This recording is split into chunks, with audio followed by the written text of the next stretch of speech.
in Fort Lauderdale, Miami, and it's been an awesome few days here with content creators, DJs, engineers, and people who are kind of together crafting what DJing is going to be like in the future. This has been a wonderful time in music's headquarters. They've taken us all here, all the great and good from the DJ world, to show some of their new products. But we've had a lot of time together at dinner and at the pool. We're at the pool bar now. Mojax is over there finishing his B-roll for his movie. Jamie from Crossfade is out by the pool now preparing a mix. It's been a real creative little hub, and so we've had a lot of fun in kind of discussing where we think DJing's going. So for today's Tuesday Tips Live, I'm going to share with you what is becoming clear is going to be the new way DJing is done in this decade. By 2030, DJing is going to be done exactly how I'm going to describe. You mark our words, and I want to share that with you. Now, we're in a noisy poolside bar here at this hotel, so I'm going to try my best to A, stay online because it's hotel internet,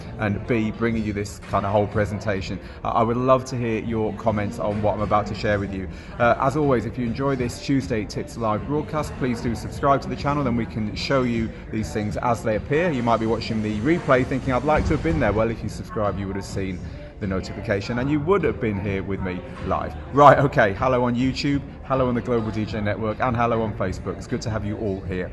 Okay, so the title of today's Tuesday Tips Live is Turn On, Log In, and Rock Out, or Goodbye to the USB drive. Now, what do I mean by this? Well, basically, in the future, the way you DJ is going to involve working on equipment. This is a good example of it. It's the new Denon DJ Prime Go, which is under $1,000. Working on equipment like this all the way up to the Pro DJ booth, where you turn up and instead of plugging in a USB drive or a laptop, you're just going to put in a username and a password.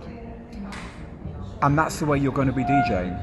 And we're going to talk through what that looks like and why that is actually quite an exciting idea for the next 20 minutes or so. And I really do want to have your input on this because it's really important to hear what you think and whether you agree or disagree. Now, of course, nothing's absolute, right? Of course, people will still be using vinyl. Someone will be DJing on cassettes. Someone will be DJing on, a lot of people will still be DJing on software in 10 years. But I think this is the way most people will be doing it. And I want to talk about why. Okay, to start with, when we're DJing on USB drives or when we're DJing on laptops, what's the first thing we do? We prepare our music, right? We get our laptops out and we prepare our music. We download files, we put playlists, we put metadata in place, we get our music ready on our laptops. That's the way we prepare our music, right? Now, how does everyone else who isn't a DJ prepare their music? They just use an app on their phone.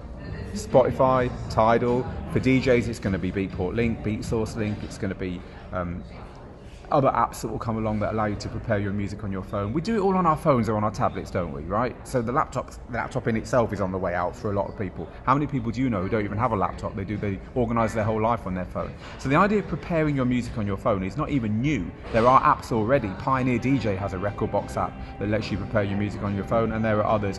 And of course, Spotify, Apple Music, as I say, Tidal. These are all apps where you can make playlists, where you can organise songs, where you can make kind of the music that you want to listen to. So it's very, very close, if not already here, that you can just get your DJ sets ready on your phone as well. So increasingly, we're going to see that you don't need to use a laptop to prepare your music. And as people start to DJ more with streaming music, we've talked about this before, it is coming. And as people start to use cloud lockers, like for instance, let's use Dropbox, because we all know what Dropbox is, to keep their music in, they're again going to be preparing it on phones, putting their own tracks in lockers and so on. You can do easy edits on your phone now and stuff. That's kind of almost here. It's definitely coming. So when we're preparing our music on our phones, it's going to take one need for the laptop out of the DJ equation. Okay? So whether you're then going to take your laptop into the DJ booth or export to a USB drive and take that into the DJ booth, actually the need to prepare it on that laptop is not going to be there for much longer. Certainly the options to prepare it away from the laptop are going to exist. So preparing it on your mobile devices is a thing already. But the second thing is, when you turn up to a DJ booth or when you turn up at your gig with a little unit like this lovely little Prime Go, they are nice, aren't they? You know, or you turn up to the Pro DJ booth, you know, this stuff, we're here at a Denon DJ event. This is Denon DJ stuff, but trust me, Pioneer are going to follow, whether you're a Pioneer user, a Denon user, or indeed any other systems that go for this kind of embedded technology. you're going to be turning up and using gear where you don't have to take your laptop, because the gear is powerful enough without your laptop. But also you don't need to take a USB. Why? Because you'll put a password into that unit and you'll log in, and then you'll be able to DJ straight from there using pre-prepared playlists on whatever service you're using. Now you could do that today. It's not perfect. You wouldn't do it in a pro environment. You can use Tidal, for instance, on here. You can do all your preparation on your Tidal app on your phone, then you can turn up at a gig with a unit like this, log into Tidal, all your playlists are there, you just play. As I say, it's not perfect at the moment. While your music won't stop playing halfway through a track, because these things download the tracks before you're allowed to play them. You know, you would need continuous internet to do that, because you can't load the next track unless you've got internet. That's the way it is now. Beatport is going to give you limited options to go past that, with currently quite expensive the ability to have, like, say 50 songs offline, but that's going to become more and more how it's done. But it gets better than that, and this is really the place where it all pivots.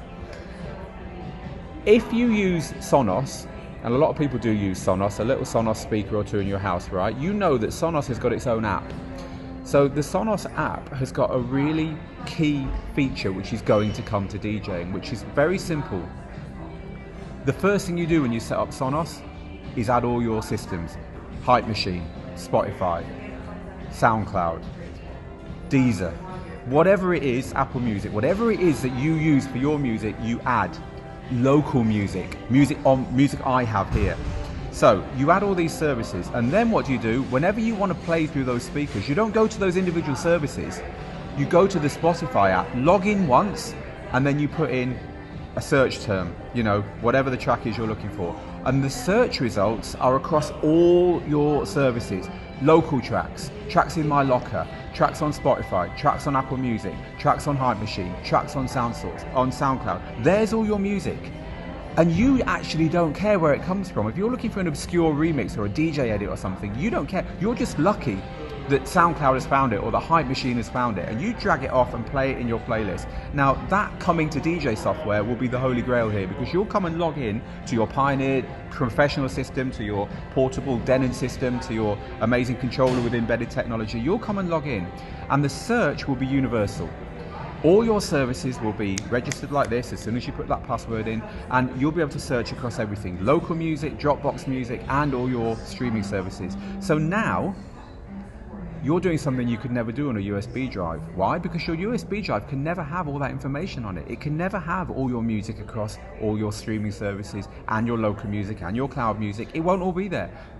But behind that password, the system will know all those services and will be able to find it for you. Yes, it's going to need good internet, and yes, it's going to need developments to the technology that aren't quite there yet, but they're already there in other areas, so they're definitely coming. So the combination of preparing your music on your mobile device, plus universal search on DJ gear, so that whatever your streaming services, cloud lockers, local music that you happen to have with you, whatever that is all recognized by these units. The combination of those two things means that very, very soon DJs will turn on, log in, and rock out without taking anything more than their headphones to gigs. We think it's coming. You know, the gear to do it is already under $1,000. It's going to trickle down. This is pro gear, right? It's going to trickle down to consumer. I can't see it being too long before, you know, Pioneer launches its pro systems and then launches consumer systems with the same technology in. Newmark's technology starts to take on the stuff that Denon DJ has already done, and so on. It will come to consumer brands. So people won't buy a $200 DJ controller and use laptop and software anymore, or even a kind of underpowered standalone system.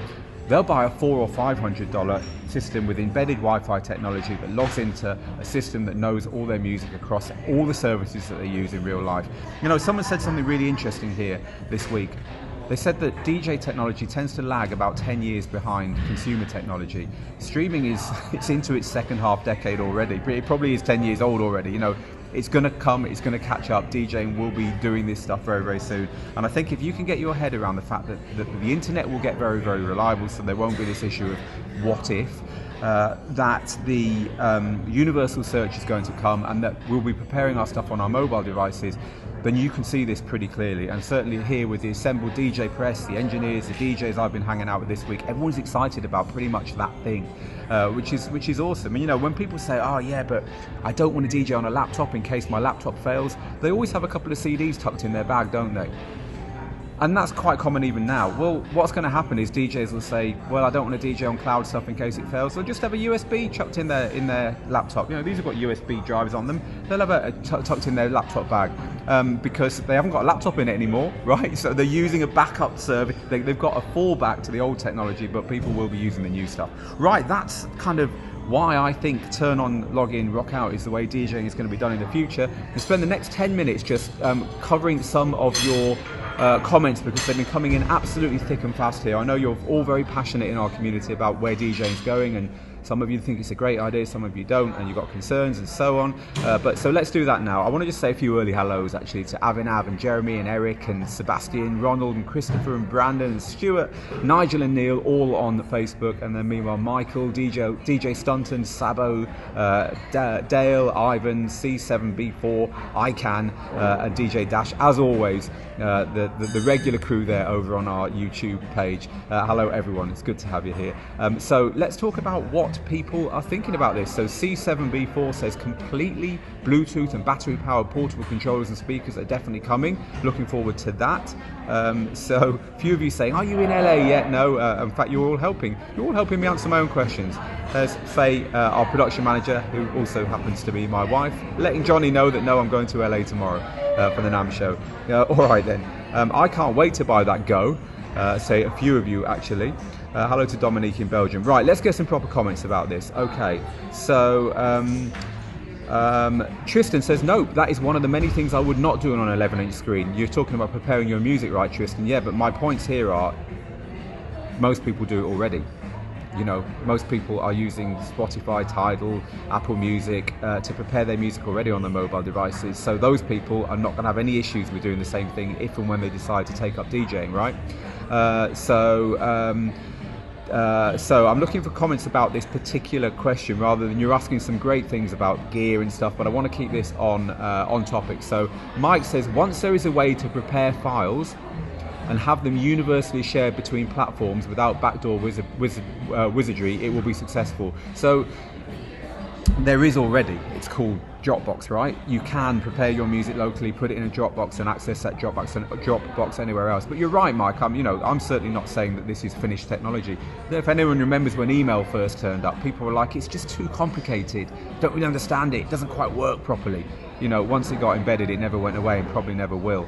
Rajul says, it's very hectic to arrange music on a laptop when playing at a controller. If you then have to play on a CDJ, then again you've got to transfer to a pen drive and arrange it. This is all true, Rajul, but if you're logging into a system, you're not having to import or export music from USB drives or anything. Anything you do on that system, any changes you make to your music, these units allow you to playlist on the unit, by the way. So you can log in here and you can arrange your playlist right there on the screen on the unit. So it's not like you have to only do that stuff away from the unit. Anything you do there, instead of having to take it on a USB drive out and put it into a laptop to update it, it will just know. And next time you log on, those changes will still be there. Thank you to Stefan for your comments in French, but unfortunately my language skills don't stretch to French. A bit of conversational Spanish is as far as I go. So Justin says, I just got started DJing with my phone and Spotify since the first day it was possible with Spotify. Yeah, you know, a lot of people are using Spotify to DJ on using the DJ Pro app from Algorithm, for instance. DJ-TV says, Denon has been knocking it out the park the past couple of years. They've been on absolute fire, making Pioneer look like the red-headed stepchild. Oh, a bit of political incorrectness is always nice on a Wednesday morning, isn't it? Was it Tuesday? I don't know. I'm losing track of days already. Anyway, Jeremy says, I'm not liking that. There needs to be a safe fail-safe system, or somehow to ensure that your music is safe with all the hacking going on and clouds failing. I couldn't agree with you more, Jeremy. No, this is a downside to all connected computing, to all cloud living, isn't it? But, you know, if the clouds go down and things start failing, I think we're going to have a bit more to worry about than whether our music is going to appear at a DJ gig, to be honest. But yeah, totally get what you're saying there, Jeremy. And some people will never like it. There's always going to be people who want to keep stuff close to heart. How about you just use what you're comfortable with and makes you perform at the best of your ability, says Dennis. Well, of course, that's the whole point here. And as soon as you get comfortable with the ability to have all your music local and across all your preferred services and your curated playlists at your fingertips at all times, I think that sounds pretty compelling. That sounds pretty awesome. Something I'd love to do. So Raphael says Sonos are wireless speakers and have latency, not good for live DJing. Not what I'm talking about though, Raphael. I'm talking about the way they integrate universal search. I'm not implying that you should be DJing on Sonos speakers. I agree completely. I've got them in my house and I hate that. I hate the fact I can't DJ on them. Even when you plug a lead into them, there's a latency. It's so annoying. So I totally get you there. Mike says the other issue with this is, yes, the big clubs will get great Wi-Fi, but the small clubs and bars will never convert. DJs will need to invest in hotspots. Will DJs invest? Look, every club and bar has got power and light and sound. So I think they will convert. I don't think that's going to be an issue. I really don't. You know, it's going to become universal. All right then. More comments here. Chuck says, apart from the stability of wireless internet connectivity, there is hacking and ransomware, etc. to worry about. Yes, there is. Again, we've kind of covered that one, and I agree completely. This is something that would need to get sorted out. Johnny says, I love the idea. It would be great to have the entire library and all my playlists at my disposal, as well as access my Spotify lists. You know, one thing Mojax said, chatting to Mojax this week about this on a panel that I hosted, is that you really do need to have your music in a cloud locker as well as these streaming services. It shouldn't be either or. You shouldn't say, oh, I'm going to go streaming and DJ from my streaming services, or I'm going to use my local music. You need a system where you log in and you get all of it, and that's kind of where this discussion started from. Dennis says, do you know if Denon is planning an iOS or Android app for preparation and using the phone as memory for music? No, but we mentioned that Pioneer has one of those for Rekordbox, right? I think it's a great idea, and I think they would be wise to do that, but we have no word on that at the moment. So it's just amazing, the comments, people. Please keep them coming. This is really amazing. So Dick says, Big Brother DJ system. Why pay? We pay $20 to $40 a month for a decent download pool. Why would anyone want to pay for multiple music streaming service systems? Give you one word: BeatSource. BeatSource is a joint venture between DJ City, which is a traditional download pool, and Beatport, which of course has Beatport Link and BeatSource Link nowadays. Why? Because people are moving to streaming, and that will include your favorite download pool. You will be putting stuff in a cloud locker from your download pool and DJing from that soon enough. It's the way it's going.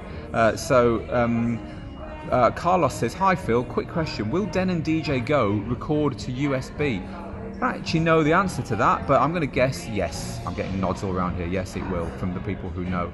So you will have your USB drive plugged into the unit at the back here, and you can take music from it and record back to it as well.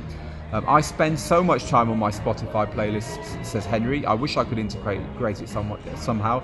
You and everyone else, Henry. Spotify is one of those big monoliths that has to fall for this to go completely mainstream. It's true, and Apple Music.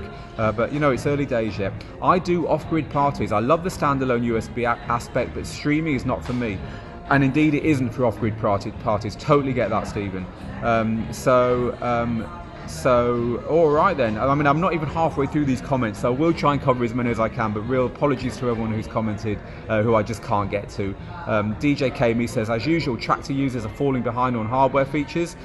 Jimmy says, will Denon be able to play music videos? That's what I'm looking for. I asked the exact question, and they didn't say no. So these have got computers in, so anything's possible. Right? This isn't what you get at purchase, isn't what you will have in a year or 2 years' time. Just like your phone, right? You get a new iOS update to your OS on your phone or your Android phone, you get new features. So never say never on that, for certain. At least in Finland, our DJ license does not allow to use streaming services, says Passy. Let's hope that changes. Technology is always ahead of the legalities, isn't it? So I imagine that will change. Maximus says, I DJ with Algorithm for Algorithm iPad DJs, and it's awesome because I have full integration with Spotify and Apple Music. I can always jump out and grab something more obscure from YouTube Music. I travel with an extra iPad just in case. You are glimpsing the future there, in our opinion, Maximus. So already doing it over there. DJ Wardlow says, I'm not sold on streaming yet. Content is not always reliable and the best quality. I love the idea of the Prime Go. I love the Prime 4, but I already have the MCX 8000. Prime Go is a hot controller. It really is. It's a lovely controller. You know, everyone here is like, I want one. Not sure what for yet, but I really want one. It is a lovely little device. All right then. My only hesitation with this streaming route is that you can no longer record your sets, says Josh. A really valid point there, Josh, and the licensing just doesn't allow it. Now, we are not your lawyers, and we're not here to tell you what you can and can't do, but there are ways of recording your sets. as we all know. All right then, is it legal to use streaming services? We live in Canada, says Mario. I don't know. You look in the small print. Even if you look in the small print of the Beatport download store, music you buy on Beatport, you look into the small print, it says only for personal use. So go figure, Mario. All right then, I'm not sure how Dropbox works. I hear people say it all the time, says DJ Mario, or rather, it's me, DJ Mario. So Mario, the way it works is that you have a cloud locker, you drag your music in and out of it using a browser, but you can also have an app on your phone or on your laptop which will keep a local copy of all that Dropbox music as well, so it's like a mirror image of it, but the master is in the cloud, but you can have it locally. If you use your iOS device or your Android device for your photos, then you've got a good idea of how Dropbox works. You can keep them locally, but you also have a master in the cloud. It kind of works like that. All right then, I would prepare at home. But the option to grab tracks on the fly would be nice if something came to mind that I might not have in my playlist, says Tibor. Well, yeah, this is the best of both worlds that we're talking about here, isn't it, Tibor? That's why we think this is going to work. Everything becoming streaming, you never own music, but we'll keep paying for it and others will hack into your accounts and get it all for free, says Kevin. A little bit Armageddon-ridden, that statement, Kevin. The truth is, you can still buy music and then you'll put it into a cloud locker like Dropbox, so you can have your music you own and music you're getting from a streaming service all in one place. That's what this idea of universal search is all about. So Bertie says, nice, you've nearly answered my question about a common API for many streaming services, or have you? Well, the point is that Sonos has a common API for many streaming services. If you want to play with this, download the Sonos app. Get yourself a Sonos Play One speaker. I mean, it's a pretty awesome system, but you'll see the future right there, in my view. All right then, it's okay until you turn up to play a slot at a club and the tech won't let you install new gear, says James. Well, a USB drive for backup is the key there. Always good to have a plan B, however you DJ, right? All DJs should have a plan B.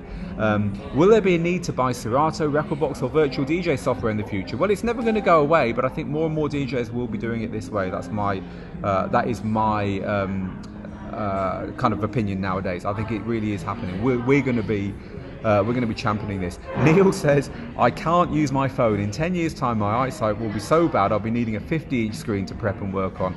I feel you there, Neil. I feel you there. These 7-inch screens, they're a bit small for my eyes as well, I get you. The 10-inch screens are quite nice, though, I've got to say.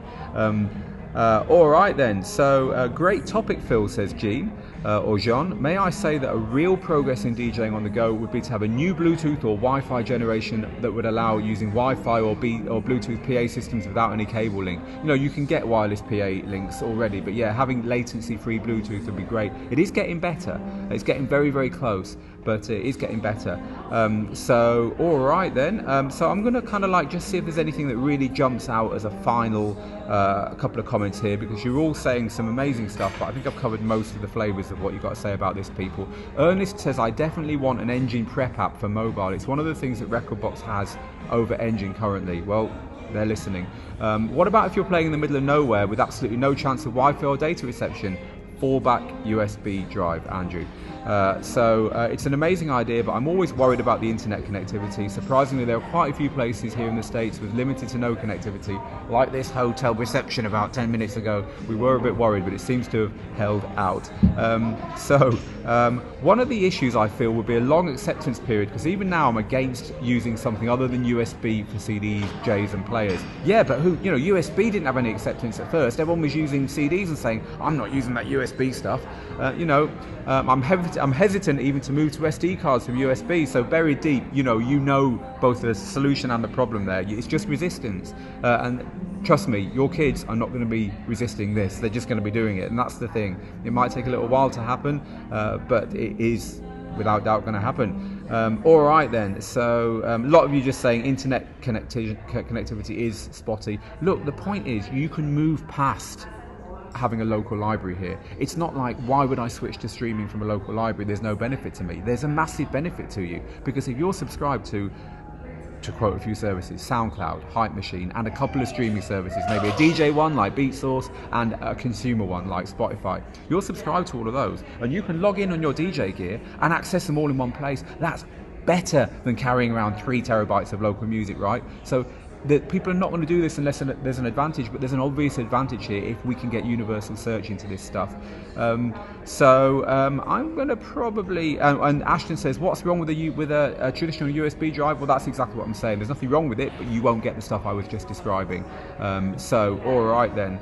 Harold says, I've got music Spotify doesn't have, which is why you have a cloud locker and you search that at the same time as your streaming services. Harold, this idea of universal search over cloud lockers and your choice of streaming services is key.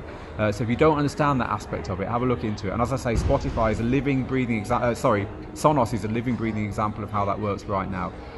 All right then, so it seems like a good idea. As long as you can store your own tracks with saved cue points, tags, etc., should be fine, says Anton the DJ. And do you think Pioneer DJ will bring a cloud service to store your music on Rekordbox? No idea, not heard anything about that. You know, if this is the way it's going, I think everyone will be doing it, frankly. All right then, so we have a wonderful Goldfrapp track that I haven't heard for a good 15 years playing in the background here in Miami. It's all pretty chilled. It's been really lovely chatting to you guys and girls about this. It's been a wonderful 4 days here, mixing with all my friends from all the big DJ sites, DJ Mag, DJ Tech Tools, Crossfader, DJ City, and everyone else who's been here. So it's been very inspiring, which is why I thought I'd bring you this future-looking Tuesday Tips Live. And as always, it's been really, really interesting hearing all of your thoughts. Please keep them coming underneath the video on YouTube, on the Global DJ Network, and on Facebook. I and the team will get to you, we'll answer your concerns, and we'll just continue to keep this conversation going, because, you know, it's the future, and the future's always exciting. Where DJing and technology meet, that's where we love, that's where we have our fun, that's where we enjoy being as DJs, isn't it? So thank you very much everyone for being here. Meanwhile, guys and girls, get good, get out there, make the moments, and I will see you live from the NAMM show in probably about 48 hours time, depending on what we find when we get there, jetting off to LA from here in Miami in just a few hours time. So until then, see you very soon, take care, and as I say, live from NAMM in just a day or two's time. Bye bye.